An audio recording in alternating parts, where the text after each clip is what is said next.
Miren, las reconciliaciones son maravillosas. Dios está presente en la reconciliación. Es divino eso.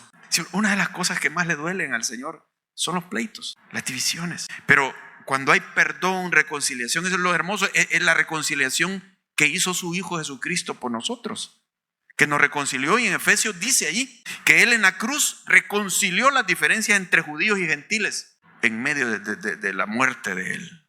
Los estaba reconciliando en un solo pueblo. Miren,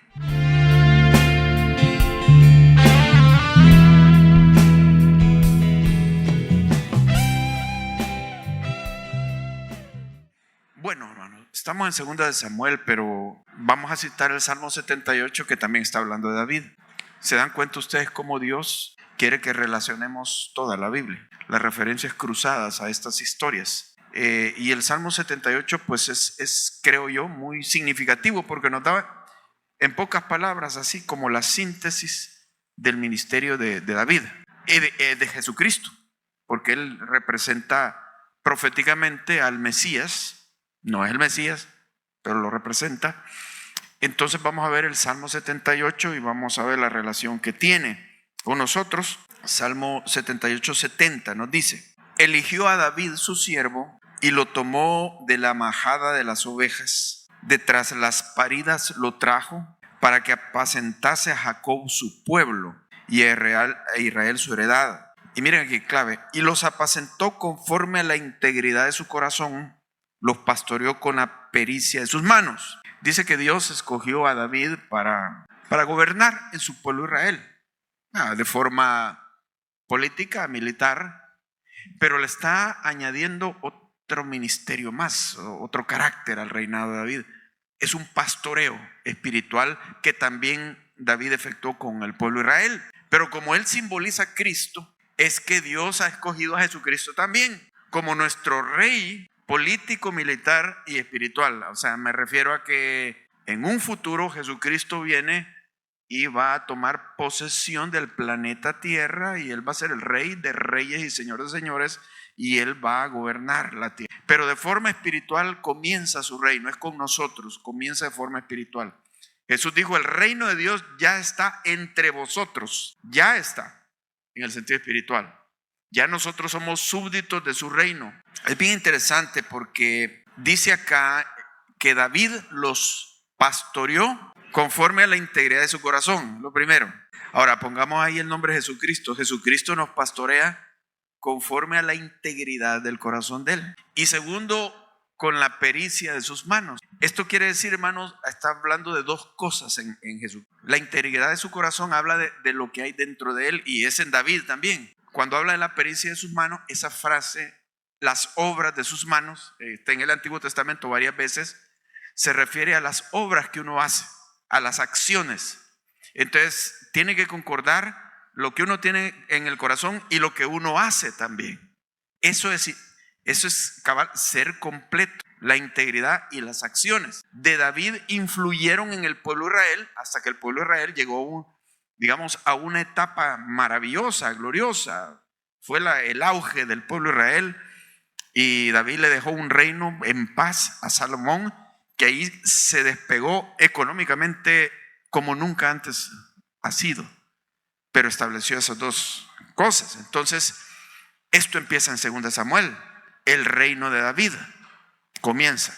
Entonces quiero ir viendo algunas cosas acá. Ustedes encuentran la definición integridad en un diccionario, y pues les dicen cosas como ser honesto, tener firmeza en las decisiones, comportarse de manera justa. Pero claro, esto va más allá, porque tenemos que ver la propia Biblia cómo utiliza la palabra integridad en relación con el contexto de la Biblia.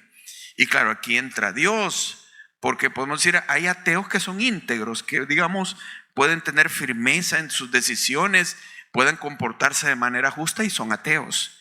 Pero ser íntegro en la relación con Dios es tener su voluntad en nuestro corazón y actuar de acuerdo a ella. Ahora, explicando un poquito más sobre esto, digamos, aquí vendría una situación. Estamos hablando de David, que era un hombre íntegro, y lo dice la Escritura en varias ocasiones. Pero alguien podría levantar la mano y decir: hermano, pero David falló. David cometió adulterio y manipuló para que muriera el esposo de la señora. Wow, se vino todo abajo en David.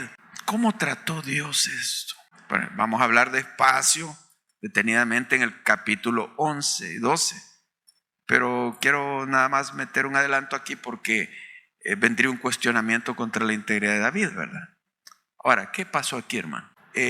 Aún la integridad no significa que alguien es perfecto y que nunca cometió un error o un pecado o pecados, sino que es esta persona que cuando se da cuenta de lo que ha hecho, reacciona y cambia y busca a Dios. David confesó su pecado a Dios y se sometió a lo que Dios dispusiera de él. Y si Dios lo quería matar, me lo merezco.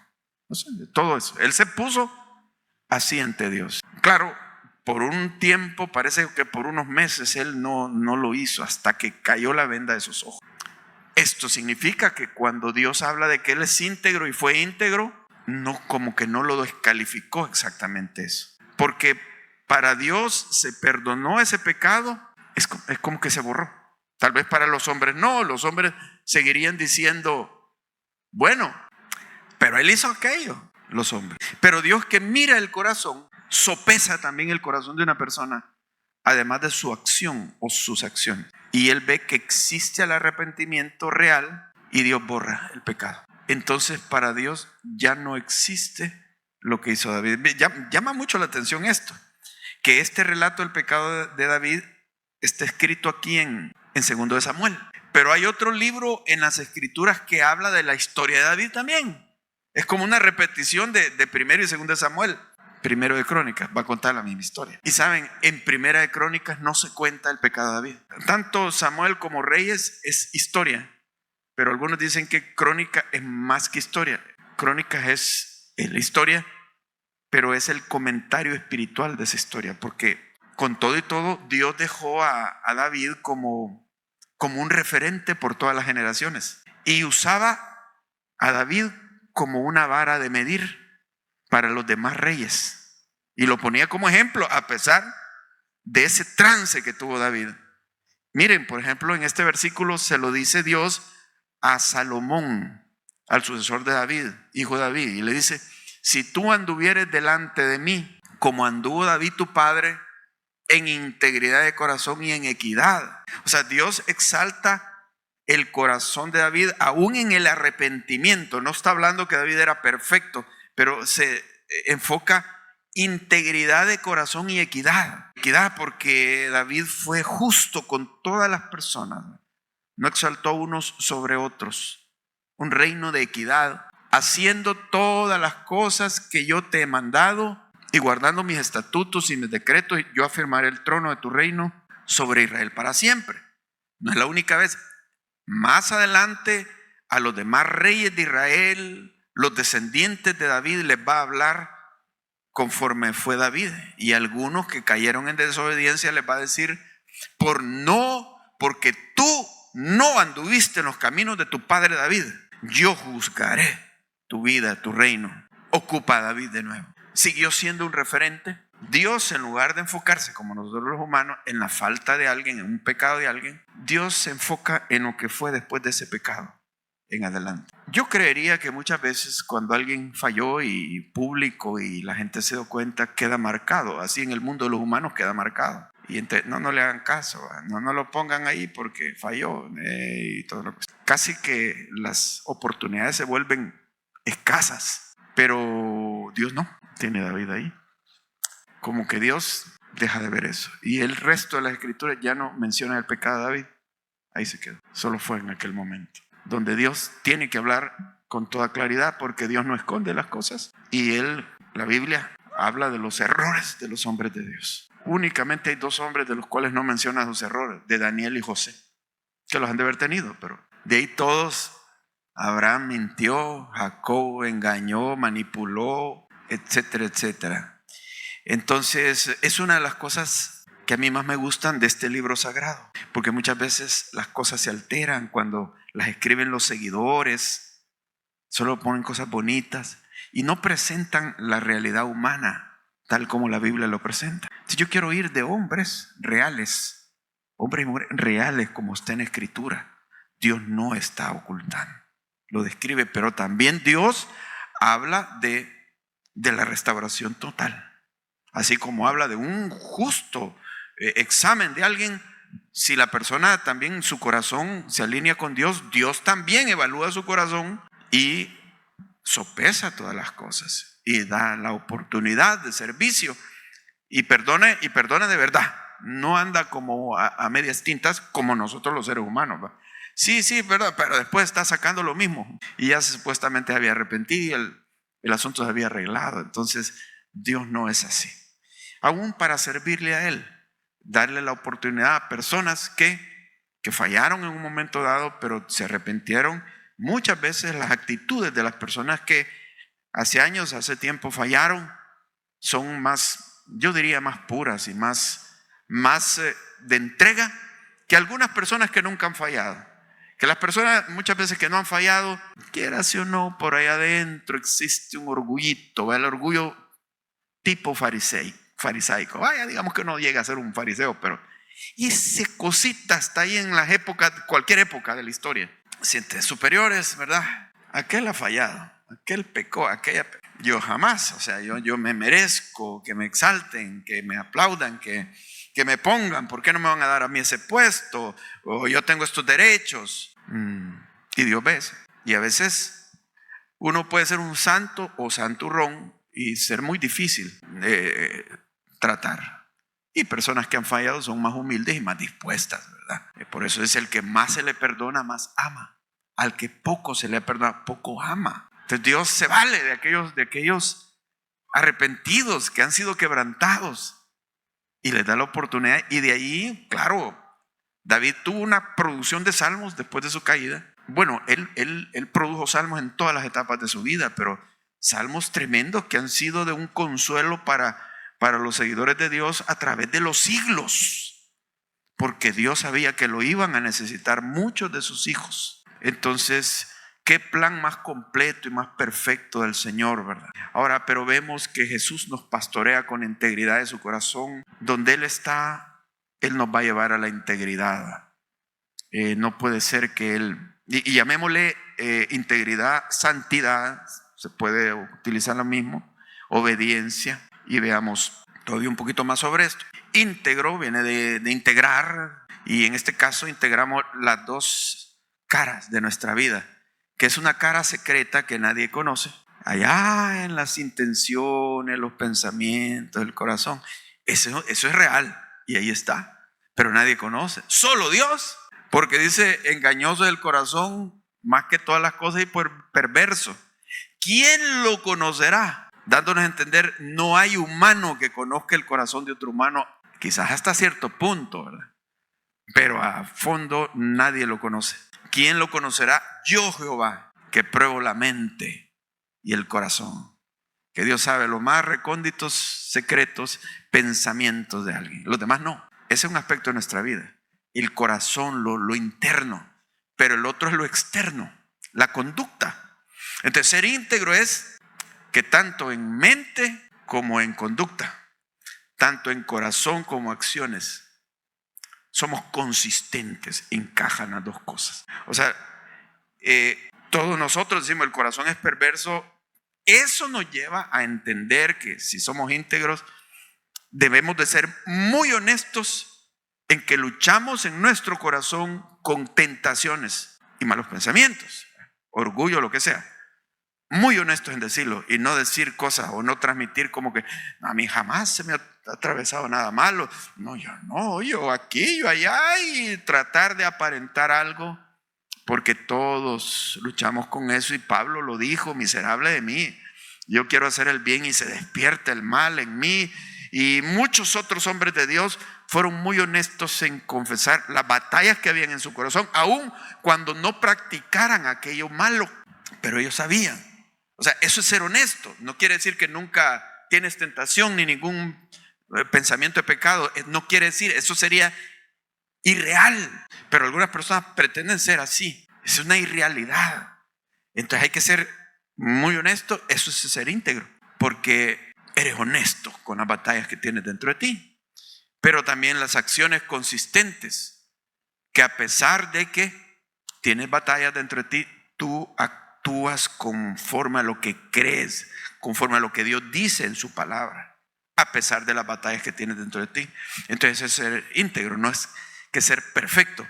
Entonces, eso es tener un corazón perfecto ante Dios, pero corazón perfecto ante Dios, que allí comienza la integridad externa, ya la conducta. Pero puede existir una inconsistencia de esta manera, que alguien tiene una conducta externa brillante y por dentro guardar pecados que no están a la vista de los demás, pero los tiene. Ejemplo, los fariseos. Jesús les dijo, sepulcros blanqueados. ¿Qué quiere decir esto? Porque por fuera, dice, parecen justos hacia los hombres, porque alguien se puede portar tan excelentemente que no sabe lo que hay en el corazón, pero parece justo, dice, pero por dentro está lleno de huesos de muerto. Esto no es ser íntegro.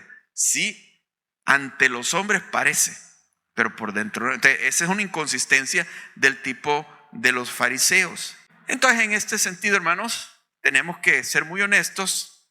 Y entre más seamos mejor, que Dios nos lleva hacia eso. Jesús nos pastorea con integridad de su corazón, pero nosotros pues tenemos que caer en lo que dice, por ejemplo, en los Salmos. Escudriñame, Señor, conoce mi corazón. Mira dentro de mí si hay camino de perversidad. O sea, él consideraba, David, puede que en mí haya un camino de perversidad que yo no me estoy dando cuenta. Y en cada situación de la vida, reexamínate. Y si tuviste un pleito con alguien y te has quedado con aquello, reexamínate, reajusta, porque puede ser que a raíz de aquel enfrentamiento quede bien molesto y ya aquello se está convirtiendo, ya está en un odio, en una cosa. No, regúlate. Entonces tú te pones muy honesto ante Dios y le dices, Señor, sí, Señor, yo no he perdonado, ayúdame, ¿verdad? Sé que debo perdonar. Señor, llevo este resentimiento, llevo esta problemática. ¿Qué me pasa? Y ponte con Dios, enciérrate a orar, a buscar su rostro hasta que aquello se reajuste a la voluntad de Dios. No vivir con eso. Entonces, eso es ser íntegro, es someterse a Dios sabiendo que eres un humano y no ser un fariseo sepulcro blanqueado que por fuera parece justo, pero por dentro es otra cosa. Esto se da de una forma perfecta aquí en la Biblia cuando nos describe lo que hay en el corazón de David, en los Salmos.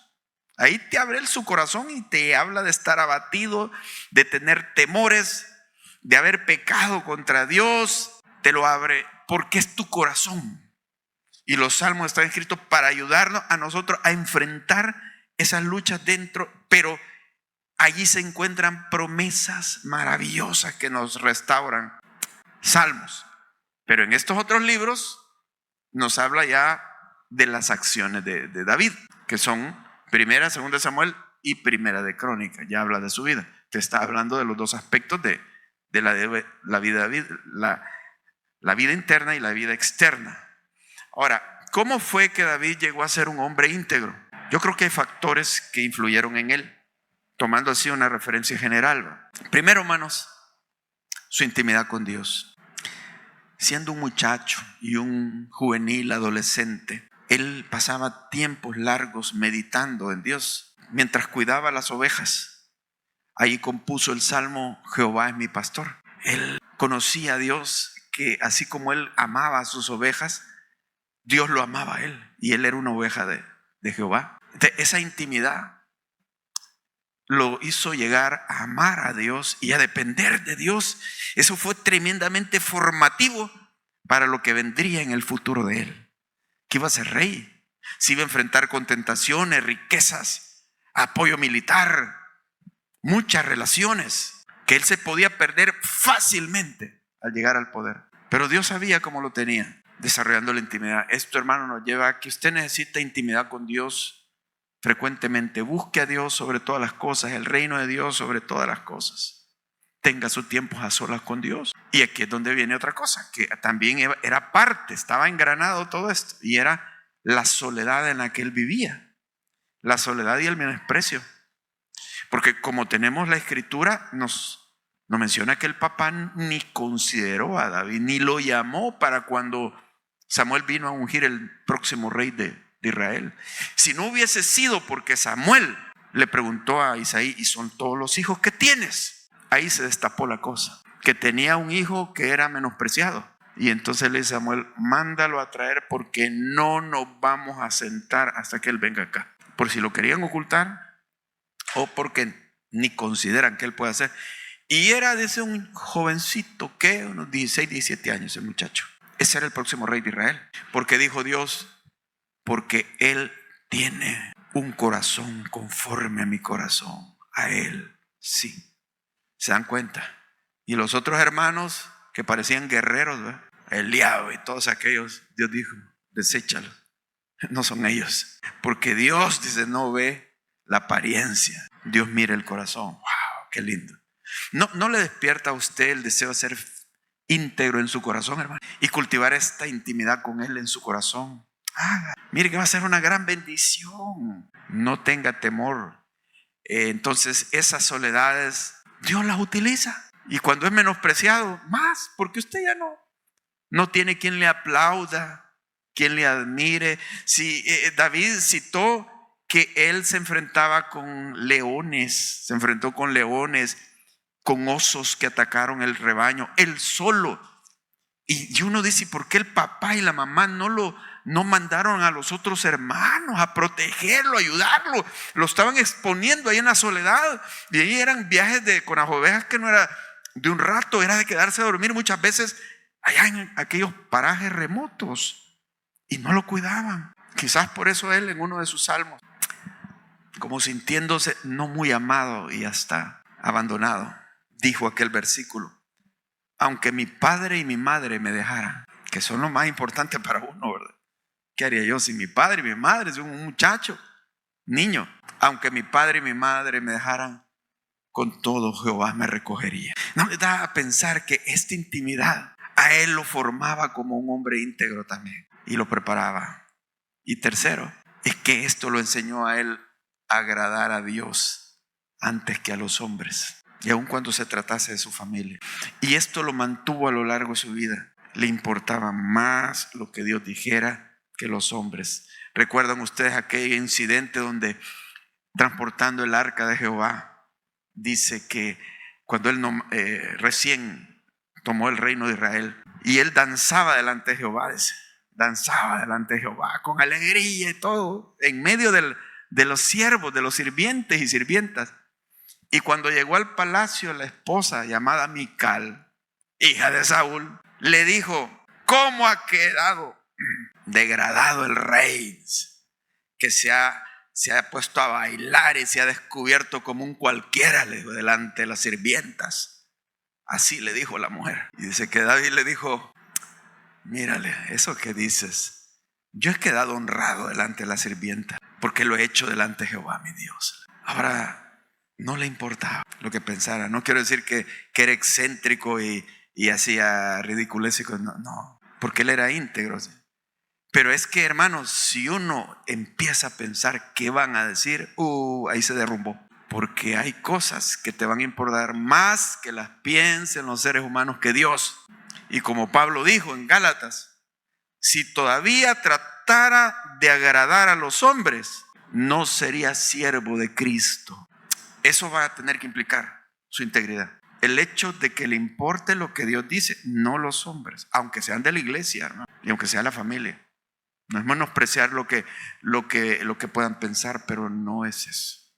Es Dios antes que los hombres, porque a veces puede ser que tengas que tomar decisiones porque estás convencido que es de Dios, aunque los demás estén en desacuerdo contigo.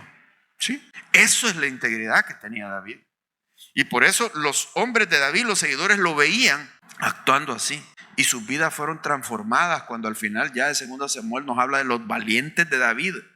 Hombres que de la amargura, los recogió de la amargura, endeudados, deprimidos, y los formó como todos guerreros, así como Jesucristo hace con nosotros cuando nos sometemos. Nos hace guerreros y nos da la victoria de Él. Y por último, pues, su amor por la palabra. como lo tenemos ahí en los salmos, hablando de la palabra. Salmo 119, tus dichos, tus decretos, tus estatutos. Amaba la palabra de Dios. Y la palabra nos hace íntegros. Dice, en mi corazón he guardado tus dichos para no pecar contra ti. Y vienen las noticias de la muerte de Saúl. El ejército de Israel ha sido derrotado.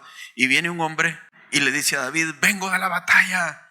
Fíjate que casualmente estaba cruzándome por ahí y vi a Saúl muriéndose, al rey. Y dijo que lo habían herido los filisteos y que yo lo terminara de matar, porque él no podría vivir, que lo iban a torturar, se iban a burlar de él.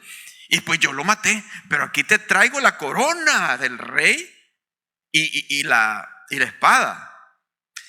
El muchacho, creyendo que se iba a congraciar con David y que le dice, bueno, mira, pues gracias, sí. Bueno, denle un puestecito por ahí en alguna oficina de gobierno o alguna su recompensa, pues está es seguidor mío, pues ¿saben lo que hizo David? Ese relato en realidad no era cierto.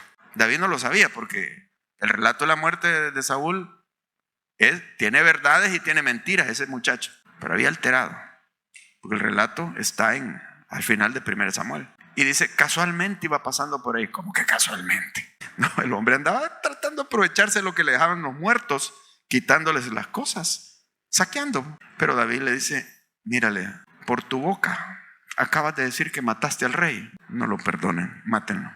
Ahora, eso que nos da a entender que a Jesús no lo engaña a nadie y que él examina más de fondo. David tenía un discernimiento, ocupaba principios bíblicos y ese relato no lo engañó. Si él se hubiera tragado eso, quizás no se iba a ver el efecto, pero él hubiese empezado a establecer las bases de su reino en fraudes, en mentiras. Y porque hay personas aprovechadas que cuando pues, llegan con cuentos tratando de aprovecharse de algo. Me encanta mucho uno de los pasajes, creo que está en Isaías. Es una de las profecías acerca de Jesús, cuando Él venga por segunda vez ya como el Mesías. Bueno, y dice que Él será como un refugio, como sombra, dice, en medio del calor, dice. Y dice, juzgará a las naciones, no por lo que oigan sus oídos, ni por lo que vean sus ojos. ¿Qué les transmite esto a usted? Que juzgarán no por lo que oigan sus oídos. Y Jesús mismo lo dijo, en aquel día muchos vendrán y me dirán, Señor, predicamos en tu nombre, hicimos cosas en tu nombre. Y yo les diré, apártense de mí, nunca los conocí. Entonces, eso de que Él no va a juzgar por lo que oigan sus oídos, es que tiene un discernimiento más allá, que Él no se deja llevar por lo que se dice. Él conoce más. Mis hermanitos, no podemos llegar ante Él y tratar de decir cosas que no son. Él lo sabe. Mejor rindámonos y digámosle, perdóname, mi Señor. Yo ante ti estoy sin ningún argumento que yo te pueda refutar o plantear o tratar de darte una falsa imagen de lo que no es. Porque hasta podemos orar así, ay, con palabras rimbombantes y como que somos espirituales. Oh Señor, y no sé qué. Y Dios ve aquello y si no es así, si no es cierto, Él lo ve. Sea muy honesto, porque Él tiene discernimiento de las cosas. Su misma integridad lo hace tener discernimiento. Segundo lugar, sigue el momento y viene que después de que le dan la noticia que había muerto el rey Saúl y Jonatán su amigo, él hace un canto, compone un canto de lamento y dice que él y sus hombres rasgaron sus vestiduras y lloraron por la derrota de Israel y por la muerte de Saúl. Saúl, que lo había tratado de matar a él, que le había hecho tanto daño el rey. David se lamenta honestamente y lo exalta inclusive. No es que estaba, digamos, exagerando, queriendo quedar bien. No, él dijo lo real de Saúl, que era un hombre valiente, porque sí era valiente. Aunque él lo había tratado de matar a él, a David, pero él exaltó la valentía de Saúl. Parecía que en David no había ningún resentimiento, parecía y era. Esto nos habla que la integridad también se aplica en el perdón, no solo en que no, yo ya no fumo, yo ya no tomo, yo ya no bailo, yo ya no voy a estos lugares. Uno puede no hacer eso y por dentro tener huesos de muerto, ¿verdad? O sea, es como los fariseos, es de adentro, ¿verdad? O uno hasta puede orar y el Señor dijo, no sean como los hipócritas, que les gusta orar para ser visto por los hombres. Mejor ustedes entren a su cuarto, cierren la puerta para que nadie los vea orar y oren a su Padre que está en secreto. y Él los va a recompensar en público. O sea, la honestidad de corazón. Pero bueno, vamos al asunto del perdón. Habrá algo en nosotros, y Pedro le dijo al Señor: Señor, ¿y cuántas veces voy a perdonar a mi hermano que me ofendiera? Pues 7 veces, le dijo. Bueno, 7 ya es bastante, ¿va? Ay. No sabía lo que iba a contestar el Señor Jesús. Le digo: Pedro, no te digo hasta 7, sino hasta 70 veces 7. O sea, no le estés haciendo cuenta. Así. ¿Habrá alguien contra que usted no le tiene saña, pues, a alguna persona? No dependa usted de lo que alguien haya hecho o no haya hecho. Límpiese el corazón. Eso es integridad. No lo lleve cargando.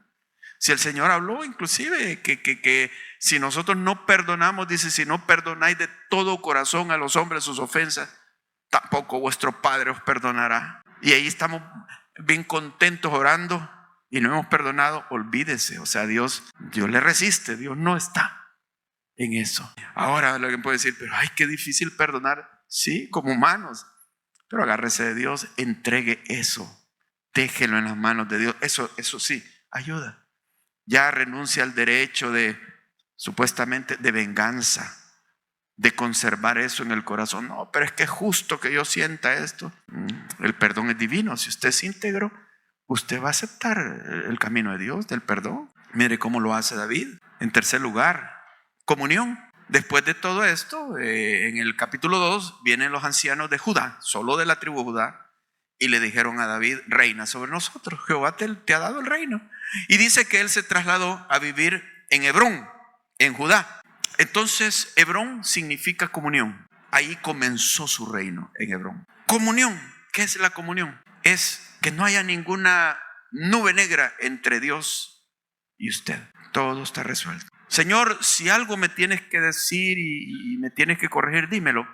Yo estoy dispuesto. Si usted ha pecado, confiéseselo. Dice: Él es fiel y justo para perdonar nuestros pecados y limpiarnos de toda maldad. ¿Para qué? Ya nos limpió en la cruz, claro. Pero nosotros necesitamos limpiecitas así, de vez en cuando, o quizás todos los días, no sé, para regresar a comunión con Él. Un pleito ahí, dijo lo que no debía decir, se le zafó una teja, como dice: Señor, me siento mal, creo que no debía haberlo dicho. Perdona. ¿Lo perdonó? Ya, otra vez. Comunión. Entonces es de vivir así. La Santa Cena, venimos acá a la Santa Cena, y comer del cuerpo dignamente significa que yo regreso. Dios me está ayudando con esa Santa Cena para reconciliarme si es que vengo sucio de mi conciencia, de algo que no me he portado bien. Regresar a la comunión. Eso, ahí se aplica la integridad. Otra cosa, con la paciencia. Estoy haciendo referencia a este pasaje donde resulta que murió Saúl. Se espera que ahora David sea el rey, pero no fue así.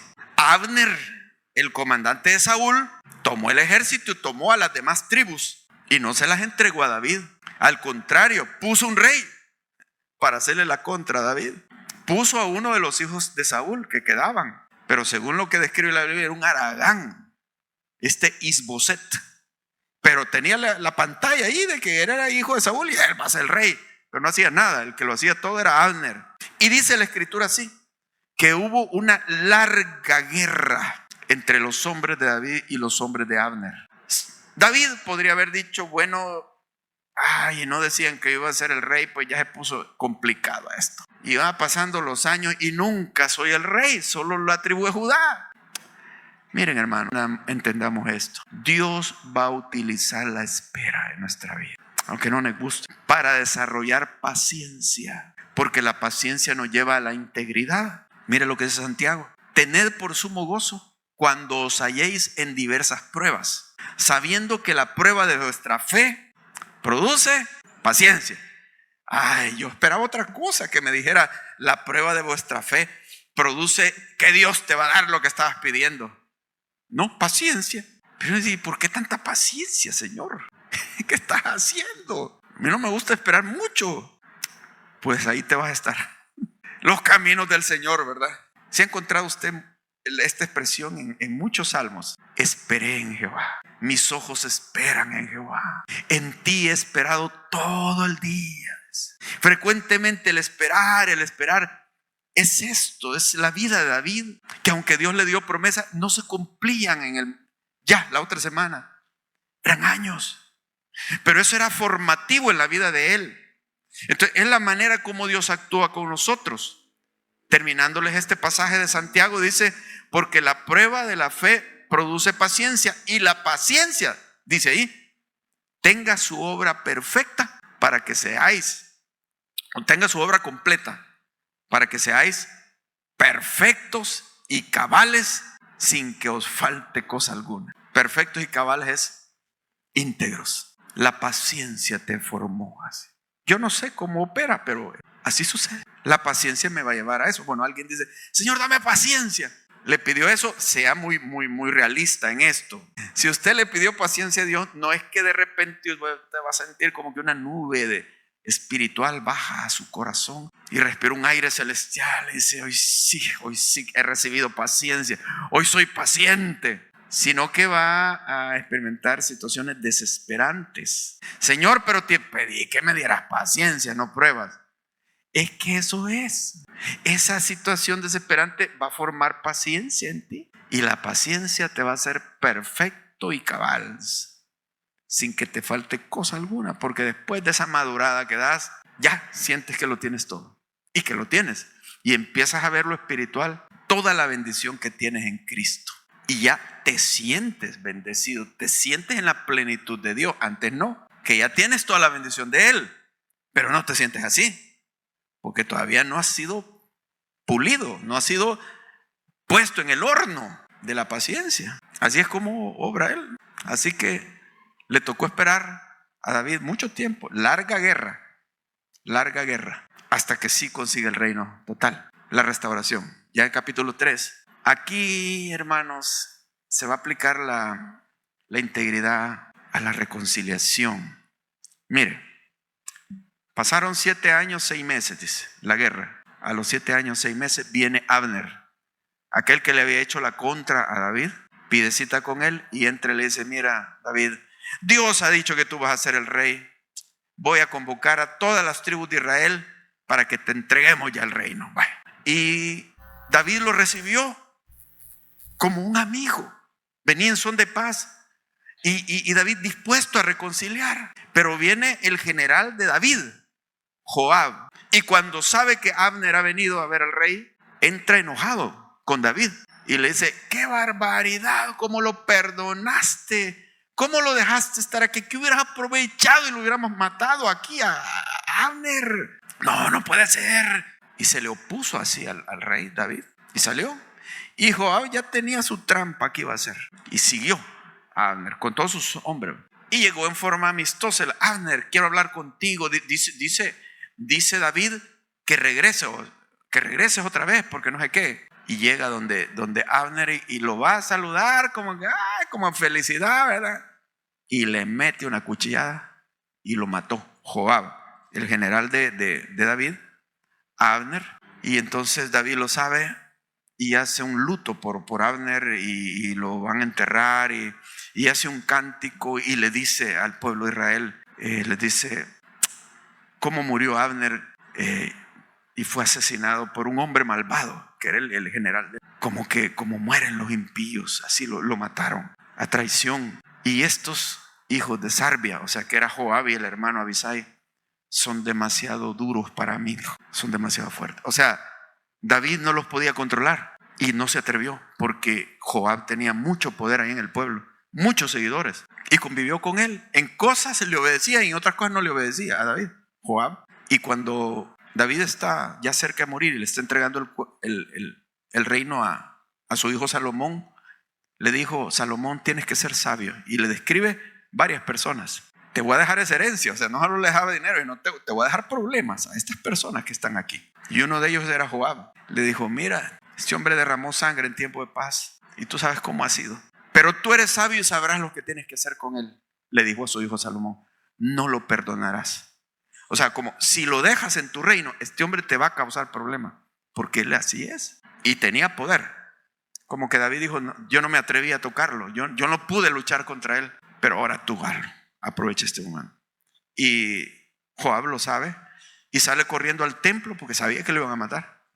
Y se agarra los cuernos del altar y le dicen, allá está agarrado los cuernos del altar. Y dice Salomón, pues allí mátenlo. Y ahí la Biblia lo da como sabiduría el que hayan eliminado a Joab. Lo que se da aquí en David es que David tiene un corazón abierto para la reconciliación. Y a pesar de que Abner se había opuesto y les había hecho guerra, lo recibió con amabilidad, no lo traicionó, quedaron en buenos acuerdos. Y esto, hermanos, yo le digo, usted esté dispuesto a la reconciliación y anhele la reconciliación. Ore por aquellas personas con las cuales la relación se haya arruinado. No se quede con un odio implacable, con un resentimiento implacable, con una actitud implacable. Olvide lo que haya pasado y reconcíliese. ¿Qué personas habrá con las cuales usted ha tenido roces? Órele, porque Dios es el que obra. Muchas veces hay personas con las cuales no nos vamos a poder reconciliar, aunque estemos dispuestos, porque dos tienen que aceptar hacerlo, ni modo. Pero si dependiera de usted, de que esta persona se ablanda y quiere reconciliación, ábrale el corazón. Miren, las reconciliaciones son maravillosas. Dios está presente en la reconciliación. Es divino eso.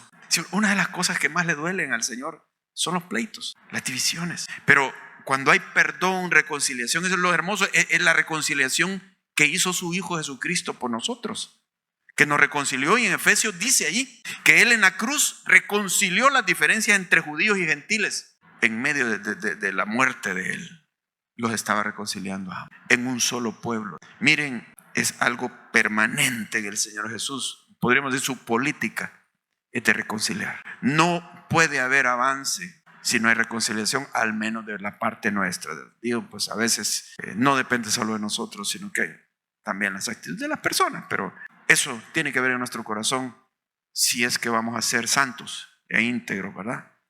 Y lo último, la firmeza.